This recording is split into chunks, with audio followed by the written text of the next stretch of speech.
Hello, guys. This is David Casillas, and we have a really special guest today in the studio. We are in the headquarters of Studio Casillas and Raíces Vivas, and we got Jon Flaming. How you doing, my friend? I'm doing well. Thank you for having me, David. Yeah, I mean, it was such I had to ask you to be here. You know, like you're coming to the Briscoe Night of the Artist, and then you have some pieces exhibit there. Yeah. And being such an icon in this industry, I think I didn't want to let that pass. You know. Thank you. No, I appreciate that. Yeah, I've also worked with a really good friend, Mase, so he only was talking amazing things of you. So I was like, I cannot let this pass. So, so for those who doesn't know you yet, tell us where you're from. Like, what do you like? What do you do, and also what do you get to where you are right now as this established artist?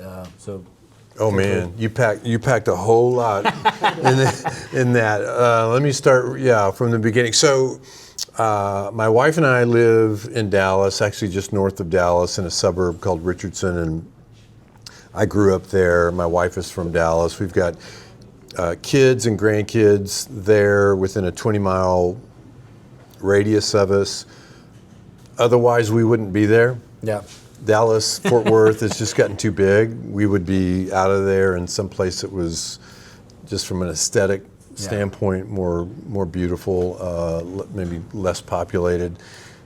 But we stay. Family ties are strong, right? And so we stay there because of our family. But I knew at 5 that I wanted to create in some form or another. And so I've been drawing since I was a little kid, and now all along I was in sports. I played football at Richardson High School, but the common thread I was always, whether it was in class or at home, was always sketching in some form or another. And so that was something that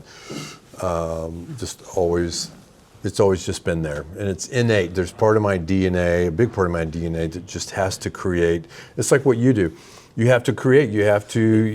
It's just in you, right? Yeah. It is a part of. It is a part of who you are. A big part of who you are, and I'm sure you can't imagine waking up and thinking, I don't want to create anymore. It's like it just doesn't exist, and so. So I've always loved to create in some form or another, and I experiment with painting, with drawing, with photography, with music, with architecture, with sculpture, with pottery, and more. Man, you do it I all. love each discipline informs the next, and so I love that for that fact. But then also, I have a hard time. I've never been diagnosed with any ADHD or anything like that officially, but I have a hard time sticking with one thing. Yeah, I mean, maybe it's there, but I have a hard time. I'll spend maybe 45 minutes to an hour on a painting, and then I want to move on. Yeah. And I'll either go, play the piano, I'll go sketch something, I'll go for a walk, I'll go work on a piece of pottery, something else. But it's constantly a creative something. So anyway, I love the arts, and I love every discipline, and so anyway. So then, at what time or when was the moment that you? Because you're known for being talented, but you also known to have these paintings, amazing paintings of the way that you see Western art.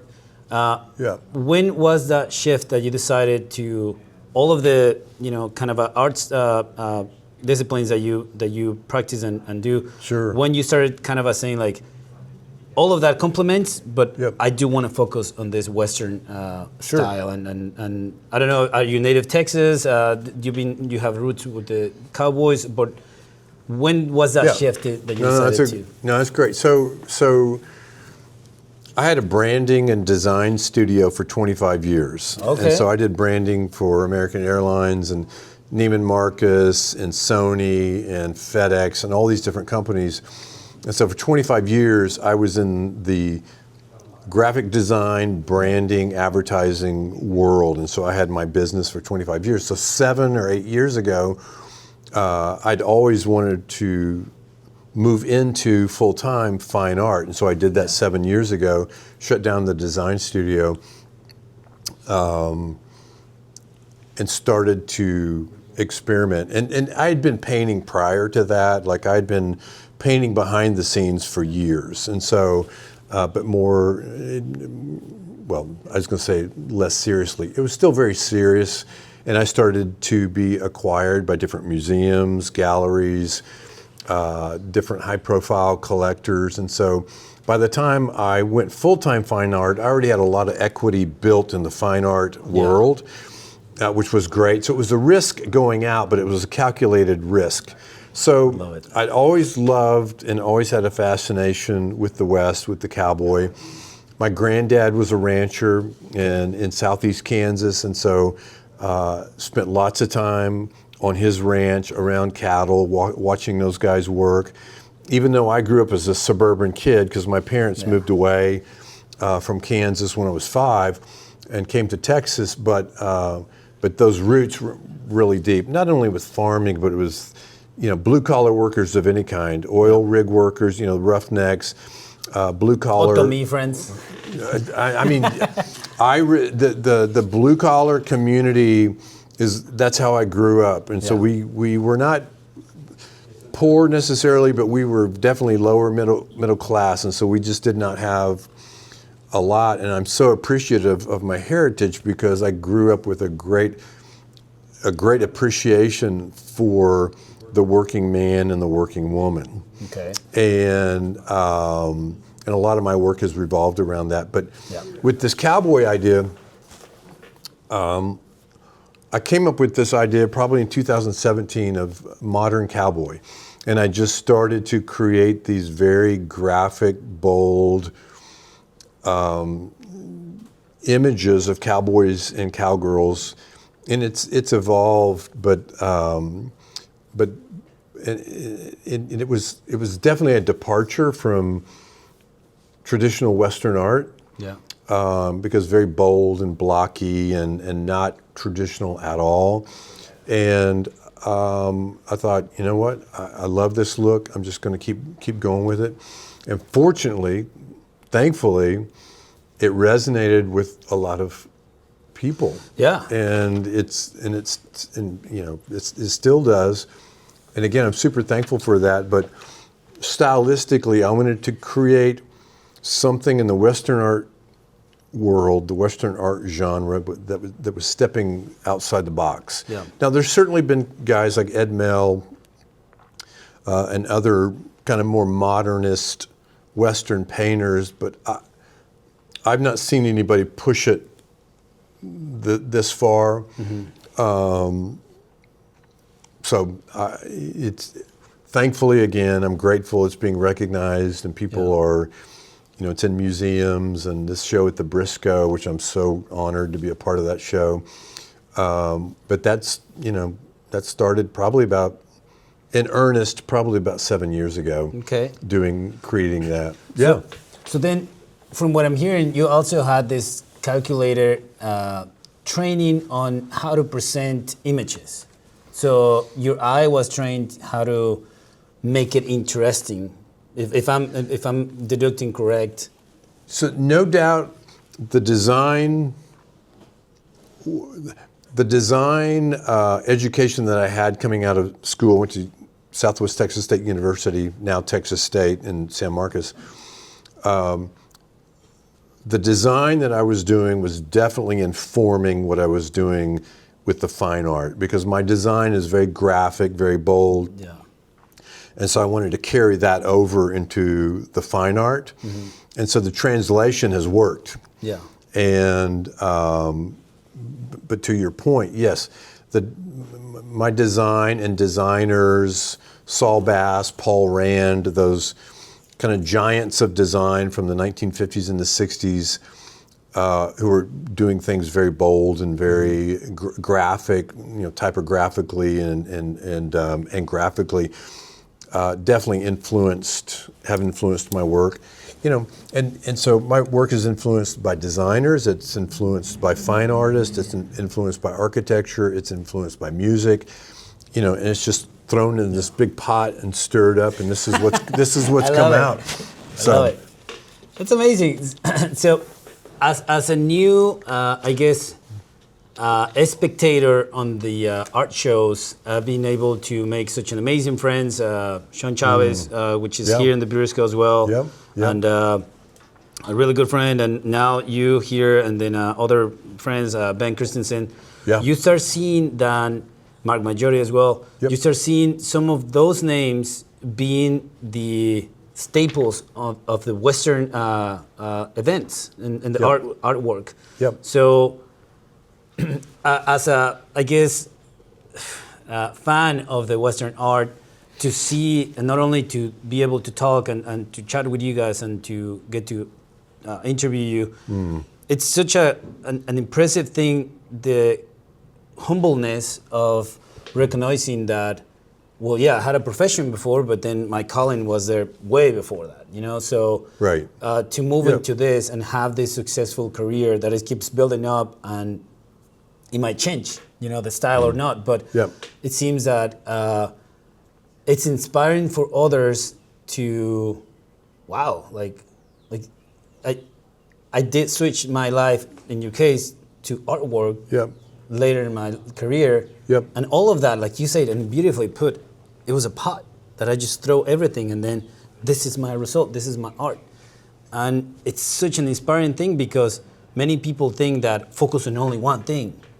That's great, right? But here's the proof that you'll be fine if you do other things. Like, everything will complement at the end. No, that's great. And so so this Briscoe show actually started on Thursday night. I wasn't here on Thursday night because I had a photography show that opened in Fort Worth on Thursday night. Okay. I've never had a photography show, but I had a gallery in Fort Worth, Art Space 111, great gallery. They said, hey, do you want to do a photography show? And I said, yeah, I'll do a photography show.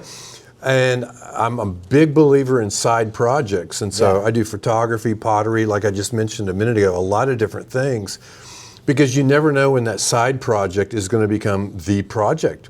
And so, and I can't sit still, so I love to have my hands in a lot of different things. But yeah, just like with this photography show, I'm like, I've never had a photography show in my life, but let's do a photography show. So, but yeah, you mentioned some great people. Mark and Sean and Marseille, and I think there is a shift. Thankfully, there's a shift in the Western art genre where people still love and appreciate traditional Western art, me included. But there's this new gaining of acceptance towards these new voices, and again, that's kind of it's a cliched word, but I'll use it. New interpretations of the West, and what I did not want to do, because there'd already been Remington, there'd already been Russell, there'd already been Maynard Dixon. I don't need to be a second-class Maynard Dixon. I need to be a first-class Jon Flaming, and so I wanted to come up with a signature, more iconic style that was very recognizable and was influenced by all these different influences that I had.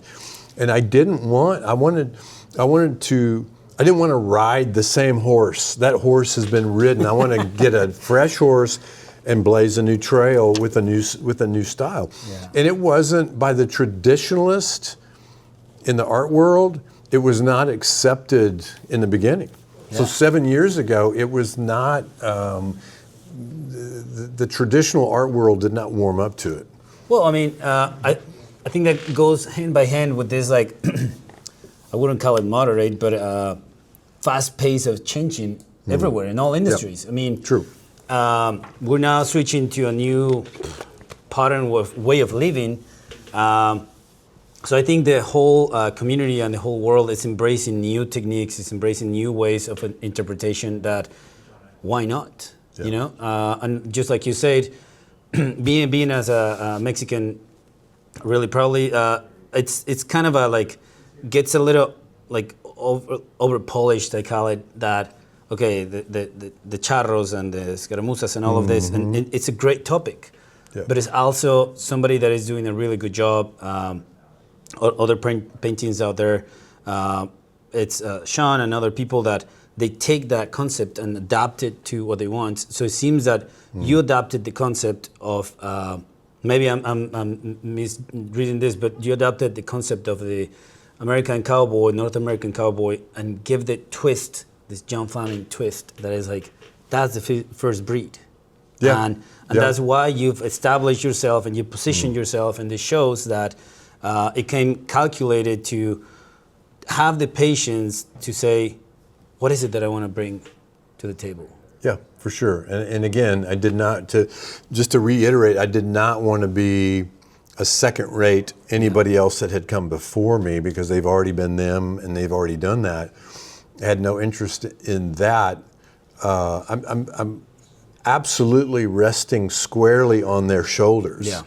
Those who came before me, and but I want to build on that. I don't want to ride that horse, ride that wave, so to speak. I want to move beyond that. It's not better, it's not worse. It's just it's a different interpretation of the West. Yeah.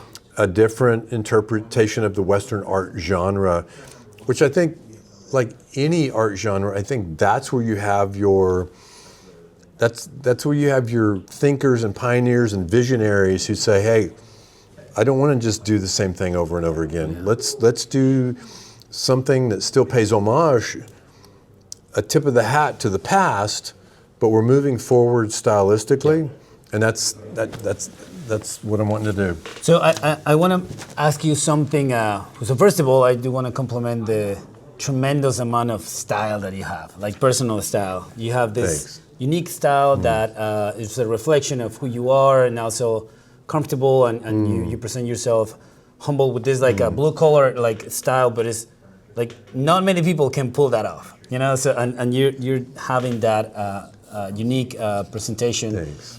So something that I see often, a lot of people try to force themselves into not only the style of their art, but like the style of how they look. And I've seen something that happened in like a pattern of, you just do what you want to do. Yep. And you present yourself, you have to show proof that, Sure. yes, indeed, I know how to paint and I know techniques and all of that, but you're not showing up, you know, with the tuxedo and all of that. Nothing that is wrong, but... No, I hear you. No, and a lot of that, to your point, comes from... So I've got a great buddy who is a Western outfit. I mean, he does these incredible nudies suits and these Manuel Western suits that were worn by... big time Western art musicians and et cetera. And one year, he said, "Hey, let me outfit you with one of these cool, kind of a Mark Majori look." I mean, as a matter of fact, Mark gets a lot of his stuff from this guy. I met the guy in the Far West. Quite interesting person. Yeah. So he said, "Hey, let me put an outfit together for you." And I just very respectfully, I said, "Dude," I said, "thank you so much. You're so kind." I said, "But that's not." That's not me. I don't, Majori pulls it off. I mean, he pulls it off. You could pull it off. I mean, but I can't. And so I'm just, it's just a very simple, again, more of a blue collar, very simple look that just fits my personality. That's amazing. Better. And I'm also just absolutely grateful and humbled by the fact that I get to wake up every morning and draw pictures for a living, you know? That's a dream right there. Yeah, because most people don't. No. I mean, most people don't get to wake up every morning and do what they want to do, whether it's drawing or making music or doing whatever. Most people don't. They didn't take that leap, that kind of a, So I know that you are in a tight space in time, but I do have two more questions. Sure, absolutely. So one will be, and you can answer them whatever you want to in each order, but one will be, so how Jon Flaming keep finding inspiration for his artwork, and then what you will say to the upcoming new artists Yeah. seeing your work and Yeah. then sometimes doubting themselves or Yep. not finding the venues to do so. So what would you say Yeah. to them and to all of us that are No, inspired by your work? Well, those are great questions, and I'll answer the first one. I just absolutely constantly stay curious Yes. about everything, and so everybody's my teacher. Yeah. Everybody, even my enemies, they're my teacher in one way or another, and it could be that that's what I don't want to do. Yeah. You just taught me what I don't want to do, but everybody is my teacher, and so I'm usually on the flip side. I love asking questions of people, and so if you and I had another opportunity to go grab We lunch will. or something, yeah, I would be flipping the tables on you and Okay. asking you the questions. But I love hearing where people come from, even if it's somebody's political, spiritual, even if we are diametrically opposed. Yeah. I want to know your story. I want to know where you come from. I want to know why you believe that. And at the end of the That's day, rare right now. what's that? That is rare. It is. Civil discourse has kind of been thrown out the window, but I want to know. For instance, very quick little anecdote here. So our garage door broke a couple of weeks ago, and so I had a guy come out and work on it, and he's super tatted up, bearded, and kind of grungy looking guy, and so I just started to ask him about one of his tattoos. Easy way to start a conversation, Yeah, right? yeah. And he starts telling me about it, and I said, man, tell me about that one, and I said, man, do you have a faith? He goes, well, no, not really. I go, well, talk to me about that. He goes, well, I'm a pagan. Tell me about it. Yeah. I'm not. But I said, tell me about it, because I want to know more. Curious, yeah. I'm curious. I want to know. He says, well, we worship the earth. We worship the creation. And I said, dude, tell me more. Tell me more. And so I listened and listened and listened. I just wanted to really listen and not think about a response, not think about anything other than tuning into his heart and listening to what he had to say and learning. Yeah. And when he was done, I said, man, thank you for sharing that. I love that. I said, can I tell you my story real quick? And I shared with him my story about how my view, Yeah. and it's my story. He's got a story. My view is I worship the Creator. Yeah. The Creator, and so I'm a Christ follower, believer, and so I shared with him my story, and we had this wonderful dialogue, right? As opposed to a monologue, which a lot of times you get into a quote unquote conversation with somebody, and it's a monologue where you're just listening, and we just had a great conversation. And he's come out since, and we continue the conversation. That's amazing. And it's awesome. So to answer that question, is staying curious with my neighbors, with friends I come into contact with a guy that comes over to work on my garage door. It's also staying curious with different disciplines, whether it's music, architecture, writing. I love literature. I'm an avid reader. Yeah. I love to read. I love to read biography. I'm not a fiction guy. I love biographies. I love learning how other artists struggle, succeed, etc. That's a huge topic. Right. And so because they're relatable, you go, been there, but you're seeing how other people solve problems and all that kind of stuff. So staying curious is how I stay locked in. The second question you ask is, and I speak at different universities throughout the year, but one of the things I'm sharing with these kids is that it's imperative that you get up every day and do the work. And when I say work, for me it's play. It is work, but because it's in your DNA, it's in my DNA. It's a natural outflowing of who I am. So even though it is work, if they get up every single day, do the work, then guess what? Good things are coming your way. And that's one of my favorite sayings. I just wrote it down. God gave it to me years ago. Good things. I say, good things are coming your way. You put these things into play, good things. Now, are bad things going to happen? Yeah. Factor that in too. But I promise you, as you do the work, as you stay faithful to your craft, as you hone your craft, as you stay curious, don't worry about likes. Don't worry about comments. Don't worry about having thousands of followers. Do the work and share it. Oh my God. Do good work and share it. And you will find over time, art is subjective, as we all know. You will find over time, you will develop a community of people who love what you're doing. And they are going to be your, this is another cliched word, your tribe of sorts is going to be your community of people who it's going to be this family of sorts online that are going to love your work and are probably going to buy your work and are probably going to encourage you verbally in your work.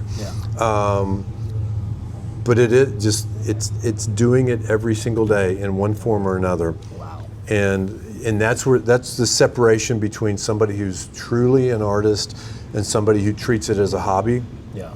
The hobbyist, it's an every now and then thing, I kind of feel like it. And that's the other thing. Inspiration exists, but it must find you working. Oof, I love that quote. Inspiration exists, and I think maybe Picasso's the one who penned that. That's the other thing I show. You can't just expect for inspiration just to come. No. It's in the working that the inspiration comes. Yeah. Because oftentimes I'll sit down just to start to sketch something, and that sketch, boom. It's like, it reminds me of something else. Wait, that sketch I just did, it reminds me of this sculpture I'm working on in my garage. I'm gonna go down there and I'm gonna do that. And then what I'm doing down there will remind me of this thing I'm doing with my painting. It's like, oh shoot, I need to go incorporate that into my painting or into my music or into literature or whatever, but it's in the working. Yeah, it's in the working. Yeah. Wow. So anyway. Well, I mean, that's all amazing. I think the last thing is there anything else that you want to share with us that you want to drop the bomb and leave us thinking, like drop the bomb. To kind of I love it. I don't know, just leave all of our friends who wants to learn more from you, that wants to learn more about art, that wants to even you learn more about everything that we're doing. What would you like to close the conversation today? Well, first of all, I want to say thank you. Thank for you. reaching out and for asking me to be a part of what you're doing. Thank you for giving us a chance. Absolutely, and I love what you're doing. Thank you as well. That means a lot. Yeah. I want my faith is the core. It's the reason. It's my why.